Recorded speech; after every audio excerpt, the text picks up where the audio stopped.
The poems in this playlist were published by Feelings, America's Beautiful Poetry magazine, or one of the anthologies that the publishers of that magazine also published. I'm not going to talk about the magazine here because I already did so in the introductory video for this channel. I'll also only briefly comment on a couple of the poems, so most of it is just going to be the readings.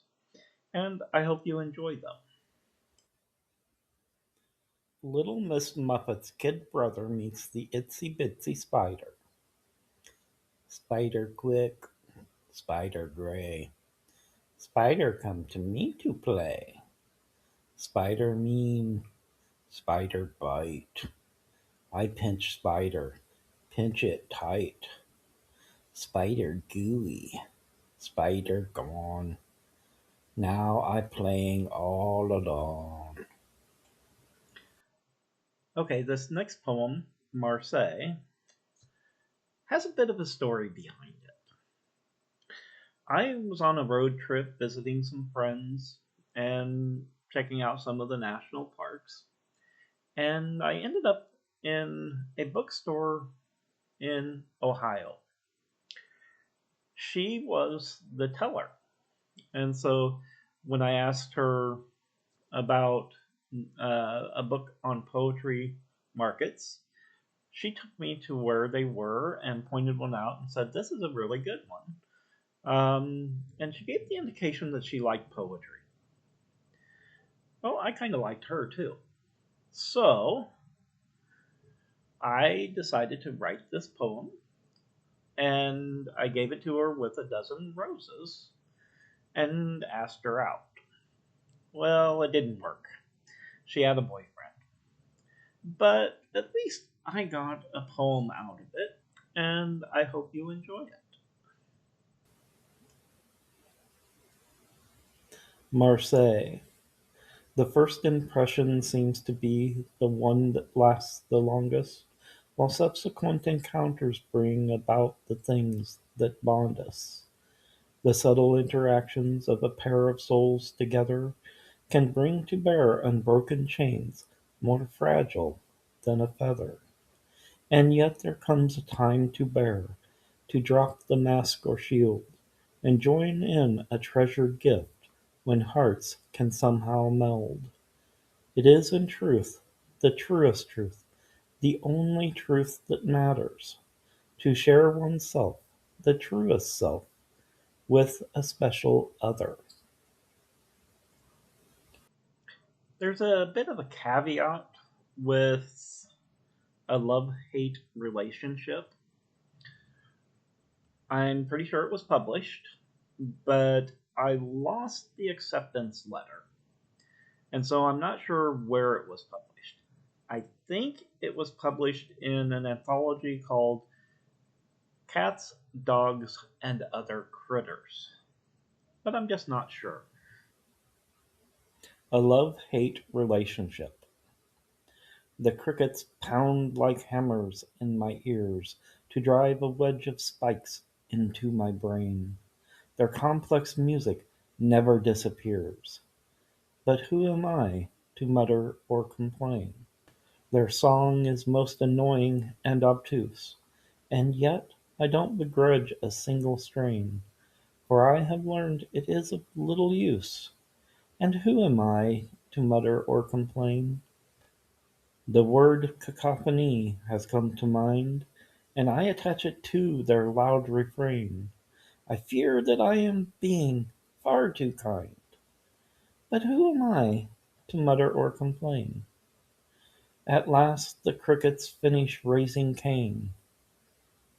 But who am I to mutter or complain? I wrote In Memoriam right around the time that my dad died.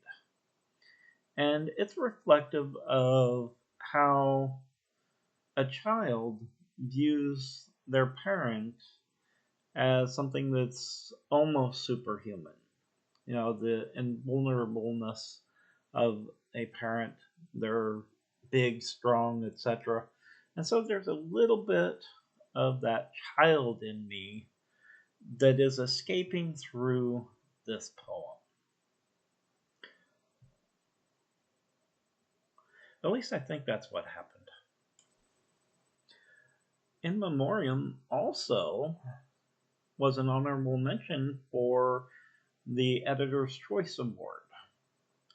And I was happy with that because it helped to give me a boost of confidence about my writing and my poetry. So it's good to get that kind of reinforcement once in a while.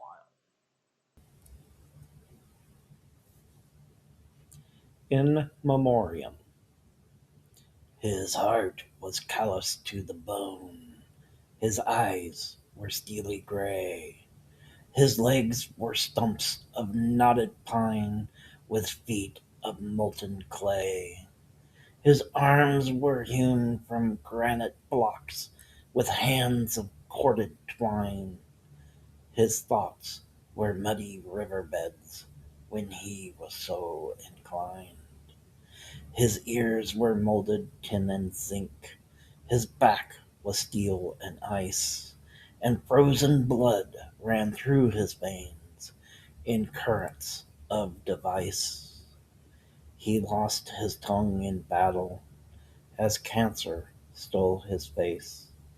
His body cried, "No more, no more," and left the human race. Spring Thaw.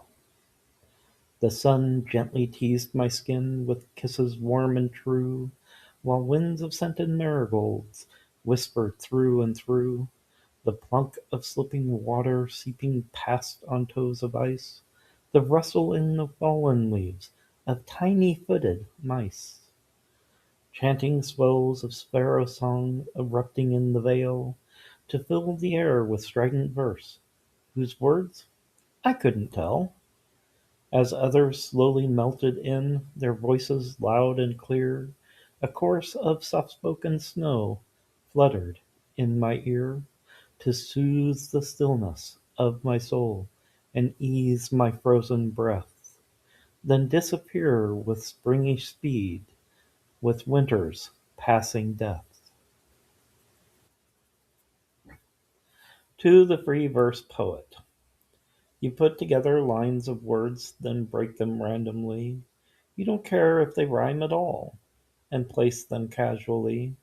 You paint with words a picture book, with scenes of imagery, and textured phrases to instill emotions instantly. There is no meter to be held. There is no rhythmic beat. It's just a bunch of jumbled prose that you call poetry. The sentiment in To the Free Verse Poet must have been fairly popular with the readers of the issue in which it appeared because I got the Reader's Choice Award for that poem. And I should point out that at the time that I wrote it, I was very much against free verse poetry. But after I learned about it in graduate school, my attitude towards free verse poetry changed to an extent. I still don't think it's really poetry, but I do think it's an art form of a similar sort. Feel free to disagree with me on that.